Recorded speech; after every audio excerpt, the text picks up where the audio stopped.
नमस्कार, स्वागत है आपका कृषि मित्र इस यूट्यूब चैनल में। तो आज हम बात करेंगे कि भारत का अन्न भंडार कहे जाने वाले राज्य पंजाब के अन्नदाताओं की हालत क्या है, कैसी स्थिति है। तो अगर आप इस चैनल पे अभी नए हैं तो जल्द से जल्द चैनल को सब्सक्राइब कीजिए एवं बेल आइकन पे प्रेस कीजिए। भारत के सबसे समृद्ध किसान वाले राज्य पंजाब के किसानों ने कृषि बिल 2020 के विरुद्ध जम के सरकार का विरोध किया और अंततः सरकार को यह बिल वापस लेने ही पड़े, किसानों के सामने झुकना ही पड़ा। और पिछले कई दिनों से पंजाब के किसान काफ़ी चर्चा में रहे थे। तो आज हम बात करेंगे कि पंजाब के किसानों की हालत क्या है, उनकी आर्थिक स्थिति कैसी है।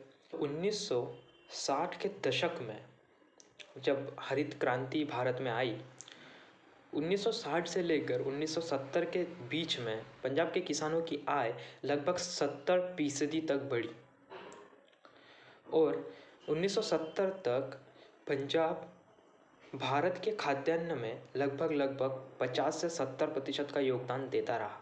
इसी कारण पंजाब को भारत का अन्न भंडार भी कहा जाता है। लेकिन फिलहाल आंदोलन में आए किसानों से यह प्रतीत हुआ कि पंजाब के किसान उतने खुश नहीं हैं। तो क्या ऐसे कारण हैं कि जिनके वजह से किसान आजकल पंजाब में खुश नहीं हैं? तो उसकी चर्चा हम आज करेंगे। किसान आंदोलन में किसानों की मुख्य मांगों में सबसे महत्वपूर्ण मांग यह थी कि सरकार उन्हें लिखित में दे कि एमएसपी यानी कि मिनिमम सपोर्ट प्राइस को ना हटाया जाए और मंडियों द्वारा किसान की उपज की खरीदी हमेशा जारी रहे। मैं आपको ये बताना चाहूँगा कि पंजाब की दो मुख्य फसलें हैं, धान और गेहूँ।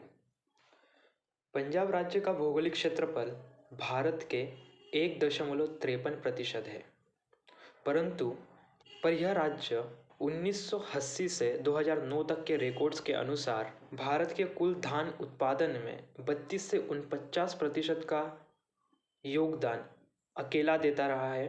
गेहूं का उत्पादन 51 से 75% तक का योगदान अकेले पंजाब का है। पंजाब के किसानों को ज़्यादा से ज़्यादा धान और गेहूं का उत्पादन करने के लिए सरकार द्वारा ही प्रोत्साहित किया गया और उन्हें अच्छा दाम देने का वादा भी सरकार द्वारा ही किया गया था।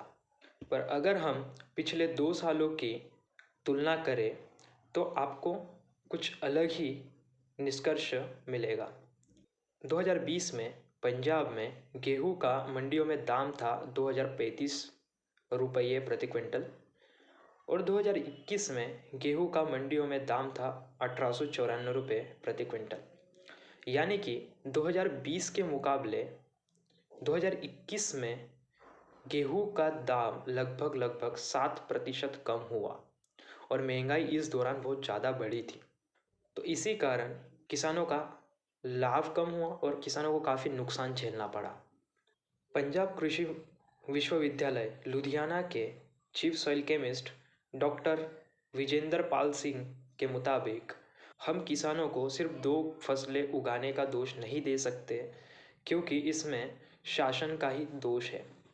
उन्होंने शासन के द्वारा 2021 में मात्र 2 फसलों के लिए एमएसपी घोषित की गई, गेहूं और धान के लिए, और उसी एमएसपी के कारण किसान ज़्यादा से ज़्यादा जोर धान और गेहूं की फसल पर दे रहे थे। आईडीसी यानी कि institute for development and communication के रिसर्च के मुताबिक यह पता चला है कि पंजाब के किसानों की कुल आय, कृषि में लागत और जीवन यापन के लिए लागत में काफ़ी बड़ा गैप पाया गया है, जिसकी वजह से किसानों का लाभ दिन पर दिन घटता जा रहा है। प्रति हेक्टेयर पैदावार भी कम होती जा रही है, जिसके चलते पिछले 10 वर्षों में 10% से अधिक छोटे किसान कृषि व्यवसाय छोड़ चुके हैं। हरित क्रांति के बाद 1970 के दशक तक किसानों की आय में काफ़ी वृद्धि हुई, लेकिन 1980 के दशक में किसानों की आय में गिरावट पाई गई, जो अभी 40 वर्ष बाद भी कायम है। पिछले 1 वर्ष में यानी कि 2020 से 2021 तक गेहूं के दामों में जो बदलाव आए हैं वो हम आपको स्क्रीन पे दिखा रहे हैं और यह गेहूं के दाम देखकर ही आपको समझ में आ जाएगा कि किसानों को कितना नुकसान भुगतना पड़ेगा। जैसे कि आप देख सकते हैं, हरियाणा में प्रति क्विंटल 26 रुपये बढ़ोतरी पाई गई। वही यूपी में प्रति क्विंटल 20 रुपये की घट देखने को मिली। एमपी में 113 रुपये प्रति क्विंटल की दर घटी और पंजाब में तो 144 रुपये प्रति क्विंटल के हिसाब से दर घटी। इस प्रकार के अनिश्चित मौसम और दामों के कारण पंजाब के किसानों पर लगभग 30,000 करोड़ का कर्जा हो चुका है। Indian council of social sciences research के अध्ययन में एक बात सामने आई है कि पंजाब के लगभग 86% किसानों पर कर्जा हो चुका है और यह बहुत बड़ा आंकड़ा है। आखिर क्यों सबसे समृद्ध किसान वाले राज्य में आज किसान अन्नदाता खुश नहीं है? आईडीसी के डायरेक्टर डॉक्टर प्रमोद कुमार की माने तो ग्रीन रिवॉल्यूशन यानी कि हरित क्रांति के बावजूद पंजाब सरकार और प्रशासनिक संस्थान पंजाब के अर्थव्यवस्था का सर्वांगीण विकास नहीं कर पाए। इसी के चलते किसानों को और ज़्यादातर लोक संख्या को एमएसपी और अनाज उत्पादन पर निर्भर होना पड़ा। पंजाब में पिछले कुछ वर्षों में कृषि क्षेत्र में विकास नहीं हो पाया। साथ ही साथ राज्य सरकार ने औद्योगिक क्षेत्र और आईटी क्षेत्र में भी विकास पर ध्यान नहीं केंद्रित किया, जिसके कारण सारे राज्य को अनाज उत्पादन पर ही निर्भर होना पड़ा। अगर पंजाब सरकार ने आवश्यक मानव संसाधन विकसित किए होते तो लोगों को दूसरे क्षेत्रों में भी रोजगार मिल सकता था, जिसके कारण रोजगार निर्माण हो सकता था और आजीविका के लिए खाद्यान्न उत्पादन पर निर्भर नहीं होना पड़ता। ये तो हो गई शासन की गलतियों की बात।